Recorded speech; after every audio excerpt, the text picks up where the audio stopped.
जीनत की recent video में जीनत के लिए भर भर के कैसे कमेंट आए हैं जो जीनत को अपना पास्ट याद दिला सकते हैं। जी हाँ, जीनत की आजकल जो है ना तबीयत ख़राब है, जीनत हॉस्पिटल जा रही है। जीनत को ऐसा क्या हुआ है, ऐसी कौन सी इनकी रिपोर्टें आई हैं, जीनत ने ऐसा कुछ भी क्लियर नहीं किया है। बट जीनत कल जो है एक व्लॉग शेयर की हैं जिसमें वो अपने अम्मी के घर गई हैं, साथ में उनके अब्बा भी गए हैं, जहाँ पे सिर्फ राज और रियाज भी हमको उनके व्लॉग में देखने को मिले हैं, जो कि देखकर बहुत ज़्यादा खुशी भी हो। जो भी लोग सोफिया को देखना चाह रहे थे उन लोगों के शायद जीनत ने अरमान पूरी कर दिए और सोफिया वहाँ पे नज़र आ गई है। अब भाई इनके घर में फैंस सोफिया के भी बनने लग गए हैं। जी हाँ, बहुत सारे लोग सोफिया को देखना पसंद करते हैं, तो यहाँ पे जीनत ने उनके अरमान तो पूरी कर दी, बट अपने अरमान, अपने ख्वाहिशात और अपना दुख जो है वो चेहरे पे छुपाते हुए हंसता मुस्कुराता हुआ चेहरा सामने लेके आई है। साथ में सभी लोगों ने अम्मी का भी चेहरा पढ़ लिया है कि अम्मी भी थोड़ी बहुत मायूस तो लग ही रही थी। कुछ लोगों के कमेंट्स जो आए हैं गाइस वो मैं आपको दिखाऊंगी, आप लोग यहाँ पे ज़रूर देखिएगा कि क्या क्या लोगों ने जीनत को बोला है और कैसे उनका पास्ट उनको याद दिलाने की कोशिश की गई है। वैसे जीनत के व्लॉग देखकर ही जीनत को उन लोगों ने सवाल किए हैं, बट उनका इंटेंशन गलत नहीं था। जीनत के व्लॉग में जीनत के अब्बा भी नज़र आ रहे हैं, थोड़ी सी झलक तो अब्बा की वहाँ पे दिख ही गई अगर गौर से देखेंगे तो जीनत के लिए कुछ फ्रेंड्स यहाँ पे कमेंट करते हैं कि जीनत के फेस पर मायूसी है, वो खुश है, दिखाने की कोशिश करती है बट अंदर से खुश नहीं है। वहीं एक और सब्सक्राइबर लिखती हैं कि यार जीनत, सबके मामले माना अलग होते हैं, आपके अब्बा अम्मी अलग, शेरू भाई अलग, तुम अब अलग। बुरा नहीं मानना यार, सारी फैमिली जब एक साथ थी बहुत अच्छा लगता था, बट रियली अब अफसोस होता है। और इस वाले कमेंट पे लाइक भी किया जीनत ने। जीनत, आपके घर का पूरा फर्नीचर, फ्रिज, सब थाना, बेड सेट, वो सब किधर है, वो लेके रखते ना इस घर में। ये वाला कमेंट इसलिए आया है गाइस क्योंकि जीनत का बेड ना नीचे है, ठीक है, नीचे जो फर्श होता है फर्श पे दिख रहा था, तो लोग इसीलिए वहाँ पे बेड के लिए पूछ रहे हैं, फ्रिज के लिए पूछ रहे हैं, क्योंकि जीनत ने मटकी रखी हुई है। तो गाइस वो एक कमरा है, एक बेड है, ठीक है, मतलब एक बेडरूम है, और वहाँ पे अगर बेड रख लें, फ्रिज रख लें, कपबोर्ड रख लें तो वैसे कमरा भर जाएगा, तो हाथ पैर हिलाने की भी जगह नहीं रहेगी। तो जीनत अकेली उस कमरे में रहती है तो वो सफिशेंट है। अगर हो सके छोटा वाला बेड वो वहाँ पे रख सकती हैं। होगा बेड उनके अम्मी के पास, या फिर एक और रूम है उनका ऊपर जहाँ पे स्ट्रीट फूड जायका वाली कुकिंग करते थे, उस वाले कमरे में शायद उन्होंने सारा सामान शिफ्ट कर लिया हो, और जो सरफराज रहता था वहाँ पे वो रहने लगे। नीचे अब्बा रहते हैं और जो खाना बनाती हैं वो अब्बा को भी खिलाती हैं और अब्बा के घर की सफाई भी करती हैं। घर मतलब कमरा, अब्बा के कमरे की सफाई भी कर लेती हैं, अब्बा को जो चीज़ें लगती हैं, चाय पानी वगैरह सब पूछती हैं, फिर अपने ऊपर कमरे में अलग सोती रहती हैं वहाँ पर, ठीक है।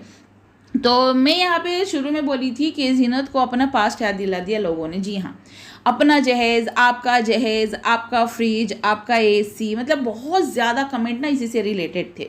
मैं सारे कमेंट तो नहीं लगा सकती, आप लोग जाके खुद देखना, इतने भर भर के कमेंट जो हैं सिर्फ उसी से रिलेटेड हैं। तो अगर वो सारे कमेंट जीनत पढ़ रही ना तो जीनत की आंखों में वो पिक्चराइज हो जाएगा कि आपका जहेज़ मतलब होता है ना कि दुल्हन सजी और जहेज़ सजा है वहाँ पे, है ना, वो वाला सीन याद आ जाता है। तो फिर अरे आपका जहेज़ था, आपका फ्रिज था, फिर उसको अपना घर याद आ जाएगा जो पहले वाले हस्बैंड, एक्स हस्बैंड के साथ वो रहती थी। पहले वाले मतलब एक्स हस्बैंड यार, अभी दूसरा वाला कोई है नहीं, ठीक है, मतलब वो गलतफहमी मत पाल लेना तुम लोग कि मैंने ऐसे बोल दिया करके। मतलब वो जो होता है ना एक्स हस्बैंड जो उनके थे, जिनसे इनका खुला हो गया है, जिसके साथ वो रहती थी, तो वहाँ पे सारा सामान था ना, तो वो घर याद आ जाएगा, फिर उनका सामान याद आ जाएगा कि हाँ भाई ऐसा था, मत बोलो, छोड़ो। हाँ, ये कोई इनका इंटेंशन गलत नहीं है, कि इनका ये पूछना गलत नहीं है कि ये किस वजह से पूछ रहे हैं, और उनको भी वो चीज़ बुरी नहीं लगी तभी उन्होंने वहाँ पे लाइक किया। मगर वहाँ पे बहुत ज़्यादा कमेंट्स रियाज के वाइफ से रिलेटेड भी थे कि हैदराबाद की करके लाए, हर एक वीडियो के नीचे जाके देखना, सिर्फ हैदराबाद वाली के ज़्यादा कमेंट नज़र आ रहे हैं कि हैदराबाद की रियाज की बीवी है, उसी ने आके घर तोड़ा है। बट वहाँ भी एक हैदराबाद वाली ने कमेंट कर दिया कि मैं भी हैदराबाद से हूँ, 15 साल से अपने ससुराल में रहती हूँ, बट ये नहीं ना कि लड़की हैदराबाद की हो चाहे मुंबई की हो, रहना है तो रहेंगी, नहीं रहना है तो नहीं रहेंगी साथ में। तो उस वाले कमेंट को जीनत ने लाइक भी किया है ताकि वो लोगों को समझ आए कि भाई लड़की कहीं की भी क्यों ना हो, अगर रहेगी तो रहेगी, नहीं रहना तो नहीं रहेगी, मगर ससुराल अगर सही है तो साथ में सभी लोग रहते हैं। ये बात याद रखना। ससुराल अगर सही है, सास ससुर नंदे अगर सब सही हैं, अच्छे हैं, उसकी फीलिंग्स को समझते हैं और उसको अच्छे से ट्रीट करते हैं, उसको कभी ताना नहीं देते, मायके का ताना नहीं देते या फिर उनके माँ बाप की गरीबी का ताना नहीं देते, तो लड़कियां सारी सेट होकर रह लेती हैं, है ना। मगर यहाँ पे ऐसे सास ससुर तो ये है नहीं, ना ही नंदे ऐसी है, ना ही देवर ऐसा है, कुछ भी नहीं है, ना जेठ ऐसा है, ये सब अच्छे हैं। मगर इनमें भाई बहनों में ही थोड़ी सी नाइतफाकी आ गई है, थोड़ा सा नोक झोंक हुआ है, जिसके चलते वो अलग रहना चाह रहा था, वो अलग रह चुका है।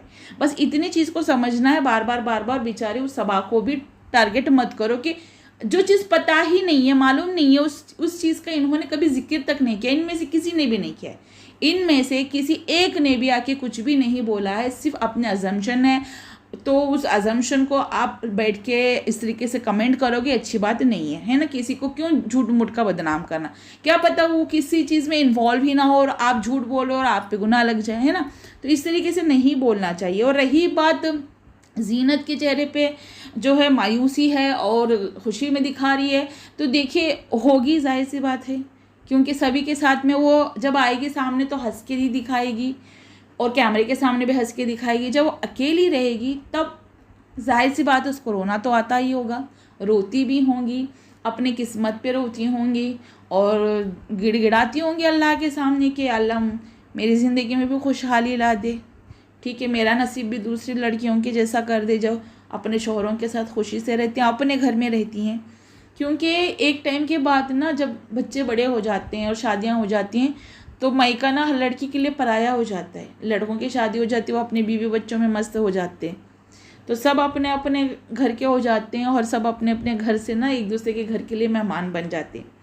एक ही घर में पैदा हो, एक ही घर में खेलो कूदो, एक ही आंगन में खेलते हैं, एक ही छत के नीचे रहते हैं, साथ लड़ते हैं, खेलते हैं, कूदते हैं, हंसते हैं, बोलते हैं, सब होता है। जब शादियां हो जाती हैं, अलग अलग हो जाते हैं, तो वही भाई बहन जो एक ही घर में, एक ही छत पे, एक ही बिस्तर पे सोते थे, आज वही जो है एक दूसरे के मेहमान बन जाती हैं। ये समाज है, ये पहले से चलते आया है, ठीक है, ये दस्तूर ही ऐसा है। तो इसको हमें आगे भी कंटिन्यू रखना ही पड़ेगा, क्योंकि जब हमारे बच्चे होंगे तो हमारा भी ऐसे ही हाल होगा, है ना।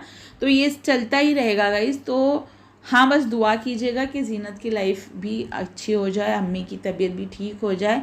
अगर आप सच्चे दिल से इन लोगों को चाहते हैं तो इन लोगों के लिए आप भर भर के दुआएं दीजिएगा। प्लीज़ सबा के लिए ऐसा मत बोलिएगा, नहीं, क्योंकि रियाज को भी बुरा लगता है, ना नूर के लिए कुछ बोलेगा, सरफराज को बुरा लगेगा, ना जीनत के लिए कुछ बोलेगा, भाई बहनों को बुरा लगेगा, ठीक है। सब अपने अपने लाइफ में वो खुश हैं। हाँ, जीनत सबके घर जा रही है, सबसे मिल रही है, ताकि किसी को कुछ लोग बुरा ना बोले इस वजह से, ठीक है। हाँ, नाजिया और रियाज थोड़ा सरफराज से नाराज़ हैं, सरफराज उनसे नाराज़ है, वो ठीक हो जाएगा, ठीक है। गाइज़, अगर मेरी वीडियो पसंद आई तो प्लीज़ लाइक कीजिएगा, चैनल पे नहीं हो तो सब्सक्राइब कीजिएगा। मिलते हैं नेक्स्ट वीडियो में, बाय।